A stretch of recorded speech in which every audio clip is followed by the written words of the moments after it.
ஒரு காலத்தில் கிராமத்துக்கு பக்கத்தில் அடர்ந்த காடு ஒன்று இருந்தது. அந்த காட்டின் ஓரத்தில் பழைய சுடுகாடும் இருந்தது. அந்த காட்டுக்குள் வேட்டையாட செல்வதில் மிகவும் திறமைசாலி கேசவன் என்ற வேட்டையன் அங்கு வாழ்ந்து வந்தான். ஒரு நாள் இரவு வேட்டைக்கு போய் திரும்பும் பொழுது சுடுகாட்டுக்குள் வழி தவறி போனான். இருட்டும் புழுதியும் ஆந்தையின் குரலும் அவனை பயமுறுத்தின. அங்கே மண் குவிந்த இடத்திலிருந்து ஒரு ஒளி வெளிச்சம் பளிச்சென்று தெரிந்தது. இரவு நேரத்தில் சுடுகாட்டில் ஒளி.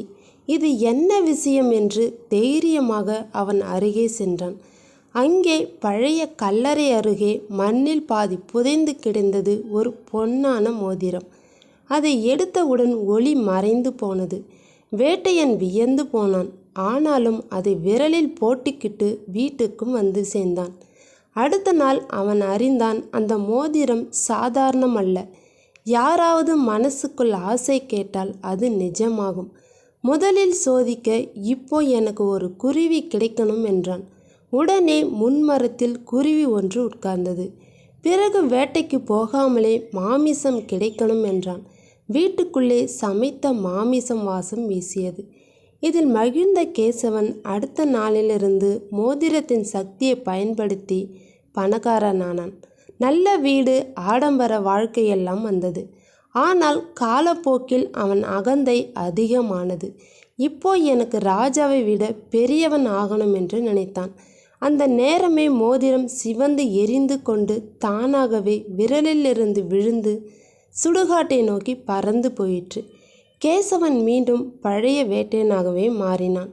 மோதிரத்தை இழந்ததும் கேசவனுக்கு மனதில் பெரிய அதிர்ச்சி. எல்லாம் எனக்கு இருந்தது இப்பொழுது நிமிஷத்தில் போய்விட்டது. ஆனால் ஏன் அந்த மோதிரம் என்னை விட்டு போனது என்று அவன் யோசிக்க ஆரம்பித்தான். அந்த இரவு அவனுக்கு ஒரு கனவு ஒன்று வந்தது. கனவில் சுடுகாட்டில் ஒரு வெள்ளை ஆடையில் பெரிய சித்தர் தோன்றி, கேசவா, இந்த மோதிரம் ஆசையை நிறைவேற்றும் சக்தி உடையது. ஆனால் பேராசை மற்றும் அகந்தைக்கு மட்டும் இடமில்லை. நீ உன் மனசை சுத்தமாக வைத்திருந்தால் அது மீண்டும் உன்னிடம் வந்து சேரும் என்று கூறிவிட்டு மறைந்தார்.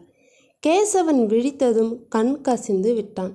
நான் தவறு செய்தேன், இனி நல்லது செய்யணும் என்று உறுதியானான்.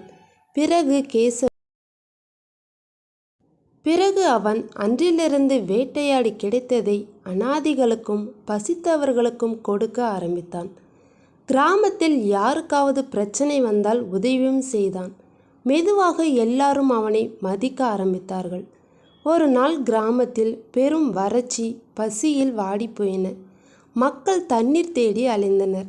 அனைவரும் கவலையில் மூழ்கி போயினர். அந்த இரவே கேசவன் காட்டு வழியே சென்று சுடுகாட்டை அடைந்தான். என் கிராமத்துக்காக மட்டும் அந்த மோதிரம் வேண்டும், வேறு எதுக்காகவும் வேண்டாம் என்று மனதில் நினைத்தான். அப்படி கேட்டவுடன் பழைய கல்லறை அருகே மீண்டும் ஒளி பளிச்சென்று தெரிந்தது. அந்த ஒளிக்குள் இருந்து மந்திர மோதம் மிதந்து வந்து அவன் கைகளில் விழுந்தது. இந்த முறை அது குளிர்ந்த பச்சை ஒளி போல இருந்தது. கேசவன் விரலில் போட்டதும் மனதில் பிரார்த்தித்தான், என் கிராமத்துக்கு தண்ணீர் வேண்டும், வயல்கள் பசுமையுடன் இருக்கணும் என்று பிரார்த்தனை செய்தான்.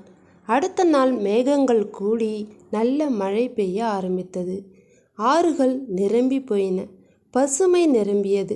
கிராம மக்கள் மகிழ்ந்து கேசவனுக்கு நன்றி கூறினர்.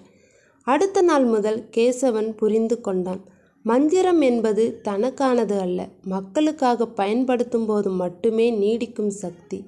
அவன் கிராமத்தில் தெய்வத்தின் மனிதன் என்றும் அழைக்கப்பட்டான். மந்திர மோதிரம் அவனிடம் இருந்தாலும் கேசவன் அதை பெருமையாக காட்டாமல் எப்பொழுதும் நன்மைக்காகவே அதை பயன்படுத்த ஆரம்பித்தான். பேராசை, அகந்தை இருந்தால் சக்தி நம்மிடமிருந்து நழுவிவிடும். நல்ல மனம் இருந்தால் சக்தி எப்பொழுதும் நம்மோடு இருக்கும். இந்த குட்டி கதை உங்களுக்கு பிடிச்சிருந்தா மறக்காமல் நம்ம ஜிகே நேச்சர் ஸ்டுடியோவை சப்ஸ்கிரைப் பண்ணுங்கள். தேங்க்யூ.